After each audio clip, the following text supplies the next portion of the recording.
Bonjour les amis, bonjour frères et sœurs en Christ, bienvenue à vous. Quelle joie, quel bonheur pour moi de vous retrouver ce matin jeudi 26 novembre. Vous vous rendez compte, on est bientôt à la fin du mois 26 novembre pour notre temps de partage et pour aussi nous inviter à plonger notre regard dans les mystères des profondeurs de la richesse de notre Dieu qui révèle au travers de sa parole. Vous savez, un des versets que j'aime beaucoup, beaucoup, beaucoup ces derniers temps, aussi pour cette nouvelle saison qui est la nôtre, un peu particulière, je l'avoue, mais quand même, nouvelle saison, c'est ce qu'aucun œil n'a vu, ce qu'aucune oreille n'a entendu, cette pensée qui n'est pas encore montée dans notre cœur. Le Père l'a révélé, notre Dieu l'a révélé d'avance pour ceux qui l'aime et qui l'a appelé. Et ça, c'est vrai, le Seigneur, il a tellement de choses encore à nous montrer, à nous faire connaître et à nous faire entendre aussi au travers de ce que il nous dit, de ce qu'il nous dit au travers de sa parole. Je ne sais pas si hier soir vous avez eu l'occasion d'écouter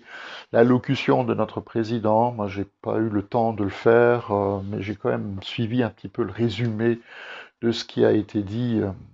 Moi, je suis toujours fasciné et puis en même temps surpris de voir l'audience qu'il peut avoir à la télévision quand il y a des dizaines de milliers, millions de personnes qui sont quelque part suspendues à ses lèvres et de manière encore plus prononcée sans doute suspendues à ses annonces.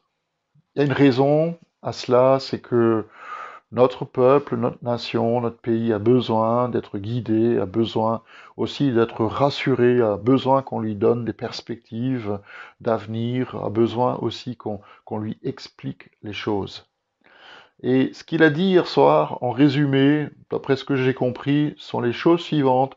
C'est donner un cap, c'est donner un calendrier, et puis c'est donner des perspectives.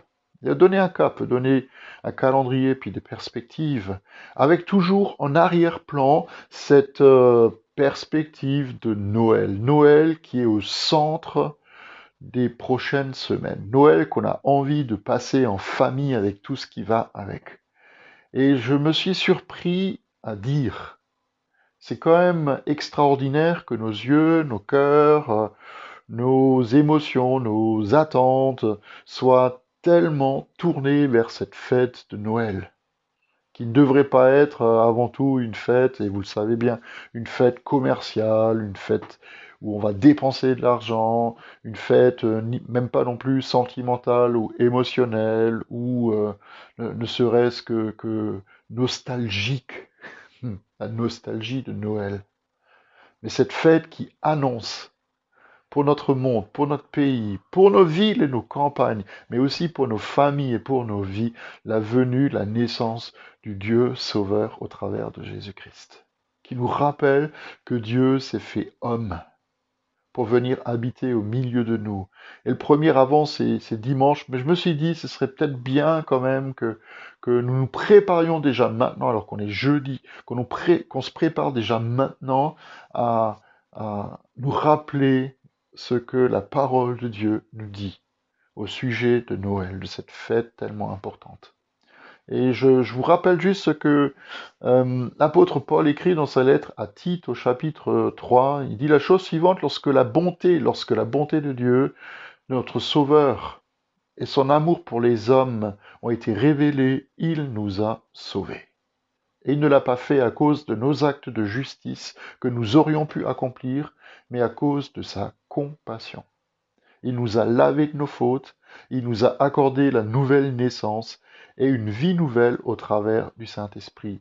Le Saint-Esprit, il l'a déversé avec abondance sur nous par Jésus-Christ, notre Sauveur. Quelle merveilleuse bonne nouvelle. Quelle merveilleuse bonne nouvelle. Si nous voulons commencer à préparer l'avant et à nous réjouir d'avance pour Noël qui est au pas de la porte, il faut que nous nous rappelions de l'essence même, de la nature même de cette fête. La bonté de Dieu et son amour pour les hommes ont été révélés. Ne l'oublions jamais. N'oublions jamais que Jésus, le Fils de Dieu, il s'est dépouillé de tout pour venir habiter au milieu de nous. Pas n'importe où, au milieu de nous. Et il est descendu tellement bas qu'il est même né dans une étable. Et ce faisant, il est devenu l'exemple à suivre pour nous. Il a donné sa vie pour que d'autres soient sauvés. Il est devenu petit pour que nous recevions une vie nouvelle. Paul l'a dit, que nous pouvons vivre maintenant pleinement sous son regard, conduit par son esprit, rempli de l'amour du Père. Quelqu'un a dit un jour, comme Jésus, nous devons pouvoir vivre pleinement pour qu'à la fin de notre vie, nous puissions dire, comme il l'a fait à la croix, tout est accompli. Moi, j'ai pas envie de passer l'éternité en ayant gardé pour moi ce que Jésus-Christ, mon Sauveur, m'a donné. Je veux le partager. Alors prenons conscience que depuis Noël, le Père du ciel a investi nos cœurs avec son amour et qu'il investit en nous aujourd'hui encore pour que nous portions du fruit pour lui et pour notre prochain. Et alors notre joie sera complète, vraiment complète, un jour dans sa présence. Que tout puisse s'accomplir pour chacun d'entre nous. Je vous souhaite une bonne journée, soyez bénis frères et sœurs, remplis de la joie du Seigneur. Et je vous donne rendez-vous demain matin, je vous donnerai aussi des infos par rapport à la suite des événements et l'ouverture des églises ou pas. Donc demain matin à partir de 7h sur notre chaîne YouTube. Bonne journée à vous, à demain.